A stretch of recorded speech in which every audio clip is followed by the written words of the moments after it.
On s'est préparé à cette rentrée de septembre depuis maintenant plusieurs mois. Et une des grosses leçons que nous avons tirées du semestre dernier, et qui sera implémentée à la rentrée de septembre, c'est que, si possible, il ne faut pas que cette école soit complètement en ligne. Mais nous, on a aussi tiré cette leçon du sondage qui a été fait auprès des étudiantes et des étudiants de l'EPFL, que le contact entre étudiants est très important. Et donc, on a tout de suite pensé, en pensant en septembre, on a tout de suite pensé à un scénario où il faudrait pouvoir restaurer ces contacts. Alors, le processus lui-même pour la rentrée de septembre a été aussi très différent de ce qu'on a vécu en mars. En mars, on était dans l'urgence. Les décisions ont été prises top-down, comme on dit. Et on a dû réagir très très vite.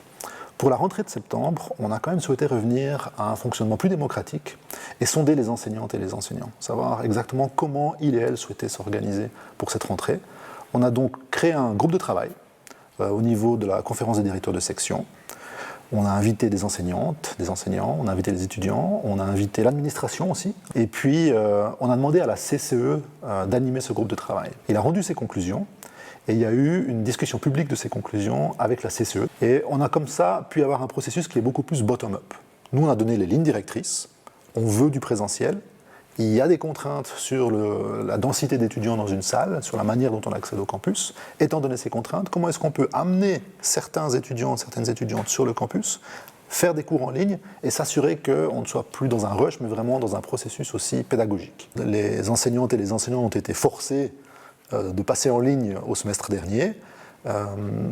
Ils ont appris beaucoup de choses, ils ont appris beaucoup de choses de cette expérience. Alors d'abord les limites de l'enseignement en ligne, il faut être assez clair, mais aussi le fait que ça peut aider sur beaucoup de sujets et que l'idée de ce qu'on appelle les classes inversées, par exemple, est une pratique pédagogique qui est de plus en plus intéressante. On avait fait à l'EPFL depuis 2 années une expérience à grande échelle avec le cours d'algèbre linéaire.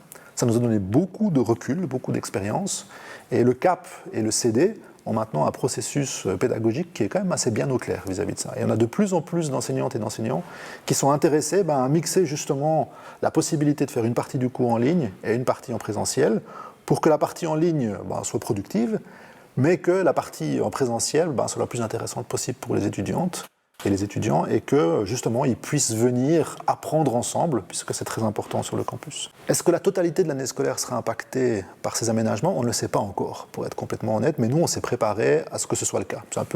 C'est un des scénarios du pire, on va dire. Bien sûr, on espérerait qu'arrive février, on puisse tous revenir sur le campus sans aucun problème, mais on voit déjà maintenant que ça va être quand même un petit peu compliqué, puisque pour pouvoir le faire, il faudrait qu'on ait accès à un vaccin, tout simplement. Et il est assez peu probable qu'on ait le vaccin déjà en février et que la population ait été vaccinée. Donc nous, on s'est préparé à vivre une année dans ces conditions-là, et également à d'autres conditions qui pourraient surgir durant l'année scolaire. Si jamais il devait vraiment y avoir une deuxième vague, je pense qu'on retournerait au scénario purement online. Je ne vois pas vraiment comment on pourrait faire autrement. Mais notre mode d'enseignement du semestre prochain est déjà compatible avec ça, puisque les cours seront diffusés en ligne et enregistrés. Donc on pourra, j'espère qu'on ne devra pas le faire évidemment, mais on pourrait presque dans un claquement de doigts, et surtout avec l'expérience qu'on a maintenant, retourner en ligne pour s'assurer que le campus soit essentiellement vide.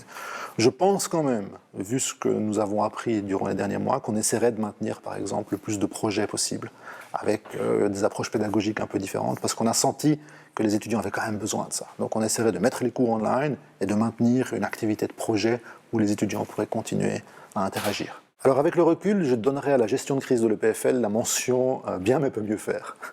Alors peut mieux faire parce qu'on peut toujours mieux faire de toute façon, mais bien parce que au moment où il y a vraiment eu l'urgence en mars, la mobilisation a été extraordinaire. Et je pense que l'école a pris des décisions difficiles, mais elles ont été implémentées efficacement, très rapidement, et surtout toute la communauté a bien suivi, que ce soit les enseignantes, les enseignants, les étudiantes et étudiants, mais aussi le staff.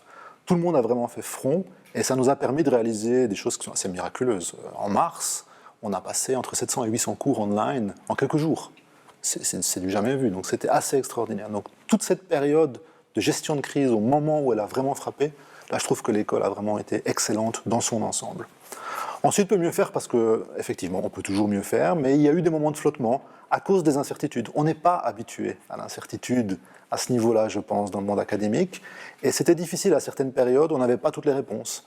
Et parfois, il faut pouvoir humblement le dire. On ne sait pas encore. Et à certains moments, c'est vrai qu'on n'avait pas encore une vue de ce qui allait se passer à l'horizon de plusieurs mois, avec la mobilité, avec les examens, la rentrée, en avril, en mai, on ne savait pas très bien. Et là, c'était un peu flottant. Et peut-être qu'avec le recul, on sera peut-être plus honnête, plus humain avec les gens, en disant on n'a pas tous les paramètres, on va gérer au mieux. Tout ce qu'on peut vous dire maintenant, c'est ceci, et on essaiera de vous dire en temps et en heure quand on aura les informations. Une forme de conclusion que je trouve vraiment intéressante, une leçon tirée de cette crise, c'est quand même que cette école est très résiliente. Qu'une fois que toute la communauté va dans la même direction, on est capable quand même de surmonter des événements qui sont très importants. Là, cette crise, c'était du jamais vu, on voit que tout le monde s'en est pas tiré aussi bien. Moi, je voudrais saluer vraiment l'ensemble de la communauté EPFL qui, à partir de mars, a vraiment fait un travail extraordinaire, nous a permis de terminer le semestre, nous a permis d'implémenter une session d'examen complètement différente, inédite, mais de nouveau avec beaucoup d'efficacité. Donc ma conclusion, c'est vraiment que cette école est résiliente. Et ça, c'est une très bonne nouvelle.